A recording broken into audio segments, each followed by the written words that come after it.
সম্বোধন করার ক্ষেত্রে যদি ভুল হয়ে থাকে সেটা আমি অ্যাকনোলেজ করছি। কারণ আমার এই সংসদে আমি আসছি, আমার 27.5 বছর বয়স। সেখানে মাননীয় স্বরাষ্ট্রমন্ত্রী যখন সংসদে এসেছেন 1991 সালে, আর আমি জন্ম হয়েছি 1998 সালে। তো সেই জায়গাতে যদি কনভেনশনাল যে ভুল আছে আমরা সেগুলো সংশোধন করতেও রাজি। আমাদের যখনই আমাদেরকে নোটিশ করবেন আমরা সেটাকে সংশোধন করে নেব। ধন্যবাদ। ধন্যবাদ মাননীয় সদস্য। We are learning every day. ধন্যবাদ। মাননীয় মন্ত্রী। মাননীয় স্পিকার, আপনাকে ধন্যবাদ। এটাই হচ্ছে পার্লামেন্টারি কালচার। আমি বয়স যাই হোক, মাননীয় সংসদ সদস্য হিসাবে আমাকে অ্যাড্রেস করতে হবে যে সদস্য প্রশ্নটি উত্থাপন করেছেন। আর্লি এজে পার্লামেন্টে আসাটা একটা সৌভাগ্যের বিষয়। আমরা সবারই উজ্জ্বল ভবিষ্যৎ কামনা করি। যেই মানে আমরা যে সময় এমপি হয়েছি তার চাইতেও আরো 8-10 বছর পরে জন্ম নেওয়াটা সৌভাগ্যের বিষয়। কুমিল্লা 4 আসন থেকে নির্বাচিত মাননীয় সংসদ সদস্য জনাব আবুল হাসনাত, আপনি একটি সম্পূরক প্রশ্ন করতে পারুন দয়া করে। ধন্যবাদ মাননীয় স্পিকার। সালাউদ্দিন সাহেবকে প্রশ্ন করলে আবার কখন নোটিশ দেওয়ার কথা বলে ফেলেন, তো সেই বিষয়টা নিয়ে সবসময় আমরা একটু সংকোচে থাকি। তো আমরা পুলিশ সংস্কার নিয়ে কথা বলছি, পুলিশের সুশৃঙ্খলা নিয়ে কথা বলছি। লাস্ট 1 মাস পুলিশের শৃঙ্খলা নিয়ে যখন আমরা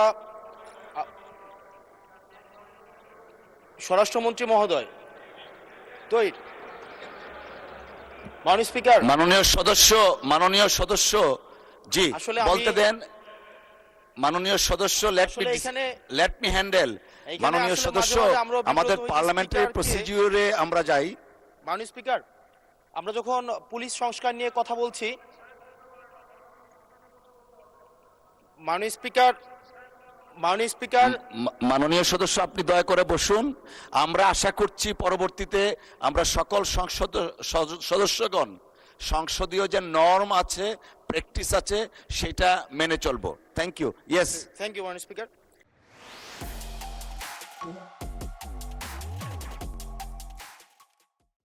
মাননীয় স্পিকার, পুলিশ সংস্কার নিয়ে যখন আমরা কথা বলি বা পুলিশের যে বিষয়গুলো, তৃণমূলের কিছু পুলিশের অনেক সমস্যা রয়েছে ইনস্ট্রুমেন্টাল।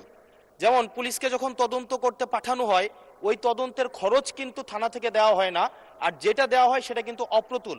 আমরা যখন পুলিশকে একটা কাজ করতে দিচ্ছি কিন্তু বাজেট দিচ্ছি না, পুলিশে একটা কালচার প্রচলিত রয়েছে, সেটা হচ্ছে ম্যানেজ করে নাও। এই ম্যানেজ করতে গিয়ে দেখা যায় পুলিশ দুর্নীতির বিভিন্ন কাজে তারা কনভেনশনালি জড়িয়ে পড়ে।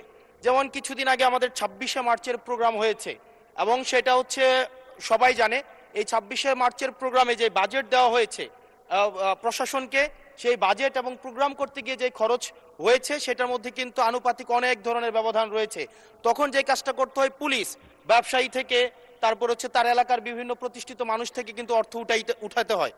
আমার মাননীয় স্বরাষ্ট্রমন্ত্রীর কাছে প্রশ্নটি হচ্ছে, এই যে পুলিশের যথাযথ বাজেট দেওয়া হবে কিনা, যাতে করে তাদের যে রুটিন ডেইলি অ্যাক্টিভিটিগুলো রয়েছে সেই ডেইলি অ্যাক্টিভিটিগুলো যথাযথভাবে তারা পরিচালনা করতে পারে, এবং তাদেরকে যেন ম্যানেজ করে নাও কালচারে যেন না যেতে হয়, এবং কোনো ধরনের দুর্নীতিতে যেন তাদেরকে যুক্ত না হতে হয়। ধন্যবাদ। আর একটা বিষয়, যদি সম্বোধন করার ক্ষেত্রে যদি ভুল হয়ে থাকে সেটা আমি অ্যাকনোলেজ করছি। কারণ আমার এই সংসদে আমি আসছি, আমার 27.5 বছর বয়স। সেখানে মাননীয় স্বরাষ্ট্রমন্ত্রী যখন সংসদে এসেছেন 1991 সালে, আর আমি জন্ম হয়েছি 1998 সালে। তো সেই জায়গাতে যদি কনভেনশনাল যে ভুল আছে আমরা সেগুলো সংশোধন করতেও রাজি। আমাদের যখনই আমাদেরকে নোটিশ করবেন আমরা সেটাকে সংশোধন করে নেব। ধন্যবাদ। ধন্যবাদ মাননীয় সদস্য। We are learning every day. ধন্যবাদ। মাননীয় মন্ত্রী। মাননীয় স্পিকার, আপনাকে ধন্যবাদ। এটাই হচ্ছে পার্লামেন্টারি কালচার। আমি বয়স যাই হোক, মাননীয় সংসদ সদস্য হিসাবে আমাকে অ্যাড্রেস করতে হবে যে সদস্য প্রশ্নটি উত্থাপন করেছেন। আর্লি এজে পার্লামেন্টে আসাটা একটা সৌভাগ্যের বিষয়। আমরা সবারই উজ্জ্বল ভবিষ্যৎ কামনা করি। যেই মানে আমরা যে সময় এমপি হয়েছি তার চাইতেও আরো 8-10 বছর পরে জন্ম নেওয়াটা সৌভাগ্যের বিষয়। কারণ তার আগে সামরিক শাসনের সময় ছিল। যে প্রশ্নটা মাননীয় সদস্য উত্থাপন করেছেন, বাজেটের মন্ত্রী তো আমার পাশে আছে। এখন আমরা অনুরোধ করব পুলিশ বাহিনীকে আরো বেশি কর্মক্ষম করা এবং দুর্নীতিমুক্ত রাখার জন্য যথাযথ বাজেট তিনি দেবেন, এবং সেই বিষয়ে আমরা আগামী বাজেট অধিবেশনে পুলিশের বাজেট বৃদ্ধির জন্য আমি একটা প্রস্তাব মাননীয় অর্থমন্ত্রীর কাছে মাননীয় প্রধানমন্ত্রীর মাধ্যমে করে রাখছি। এটা সত্য কথা যে পুলিশের যে পরিমাণ রিসোর্স দরকার, যে পরিমাণ বাজেট দরকার, সেই পরিমাণ আমাদের অর্থনীতি সহ্য করতে পারে না বলেই হয়তো আমরা দিতে পারি না।